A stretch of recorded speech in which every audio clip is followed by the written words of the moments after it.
Good morning, everyone. This is Kat from the KittyRose lifestyle. As I sip my morning coffee, I have the hood because that means I'm editing right now. I got a little haircut. It's not too bad, but it's chilly. So when I'm in editing on that computer, I snuggle up in my sweater. So this morning's coffee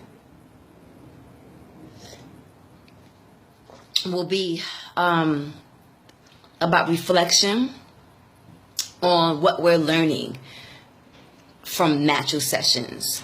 As I'm editing the new shows of season 2, I'm like, okay, beautiful content, relatable information. But we had that also in season 1.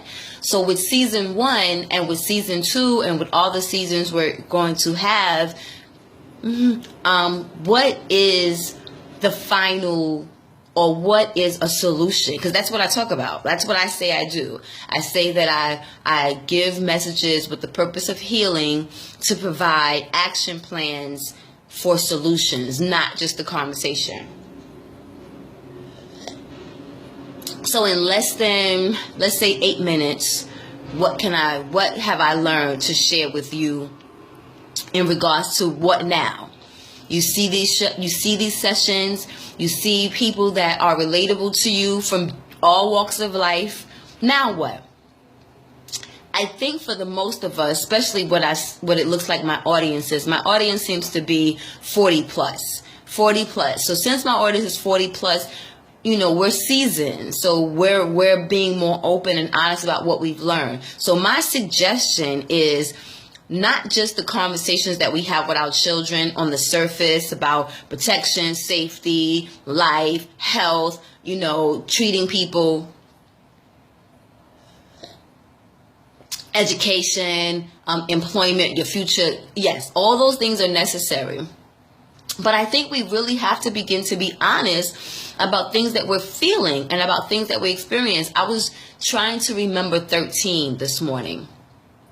And my daughter's 13, and, after Blue Nile today, she's going to go to the mall and go to the movies with a girlfriend of hers.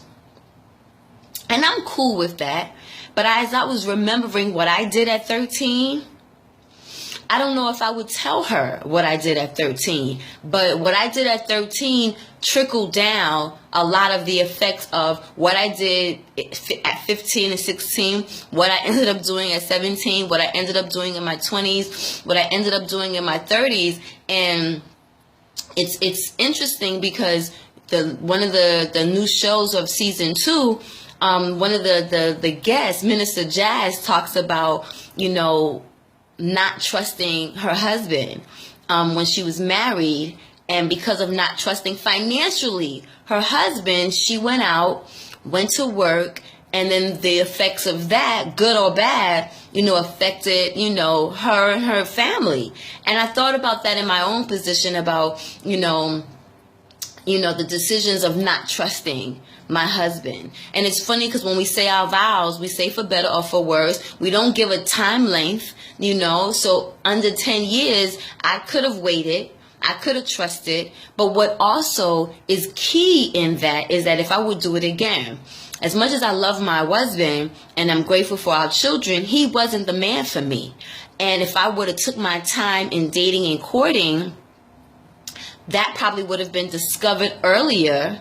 But then the flip side to that is I got married so that I can live in this traditional, what spiritually churches and religion teaches as the way to live in that household of mother, father, husband, wife, children, which is the same thing my mom did when she left home. She just wanted to be on her own, independent. So she married early, probably not the person she was supposed to be married to.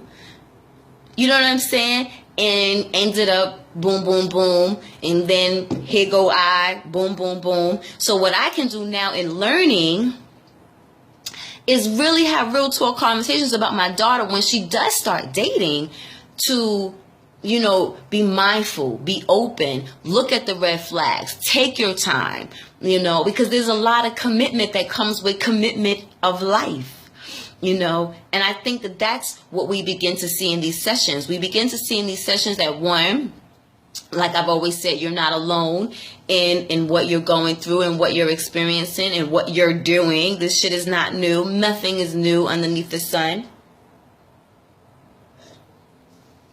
So because nothing is new and nothing we're doing is new, what we can do different is be vocal and be vulnerable and sharing that with our children. We don't want to share that with our children because we don't want them to see us in that light. But at the end of the day, they're just little humans. We're no better or no different from them. We're just bigger humans, older humans. So why not really protect them and protect our future and protect what we do next by being honest with them about being sad, about being foolish, about being too quick, about haste, about being, not patient, about not trusting, about showing examples of putting the work in and being dedicated and showing them what manifestation looks like. You can't tell somebody about manifestation. You have to show them what manifestation. You have to show them what hard works look like. You have to show them ordeal. You have to be real about shit is funky sometimes. And when shit is funky sometimes, you do funky shit. But you don't have to. Because if you just wait, rely on your strength, rely on you, rely on the patience, and rely on the gift that God has given you, everything comes the way it needs to. But when we move outside of the plan, then these hard lessons has to come in because we're stubborn.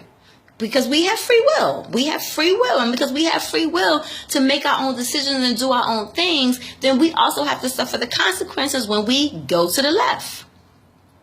Everything is the setup for the end. Even if we move the direction, even if we get in our own way, the setup is still laid out for us.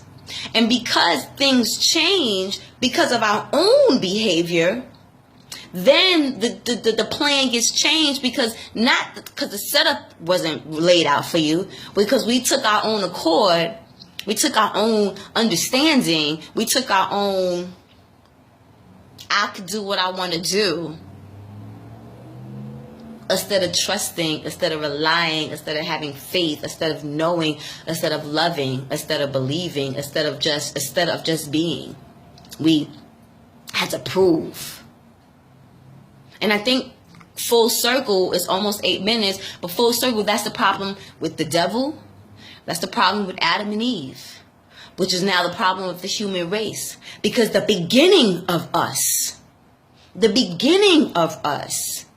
saw greed, saw a weird sense of entitlement and independence, instead of being grateful of life and the gift of existing. Something within us wanted to challenge. And now the outcome is this bullshit. So I'm not going to go past nine minutes. I just wanted to share that as I was sipping on my coffee, because these sessions are great. And yes, we see ourselves, but if I don't give y'all a plan of action, it still don't mean nothing. I'm still just talking like everybody else. All right. I love you most. Thank you for being involved with this journey with me. This is Kat. The revolution has begun. And check me out on YouTube, Miss KittyRose 1. Help build my subscriptions up. Come on. And if you want me to talk about anything, like I said, inbox me, DM me. I'm available. All right. I love you most. Be safe. Stay focused out there. All right, you guys. 1.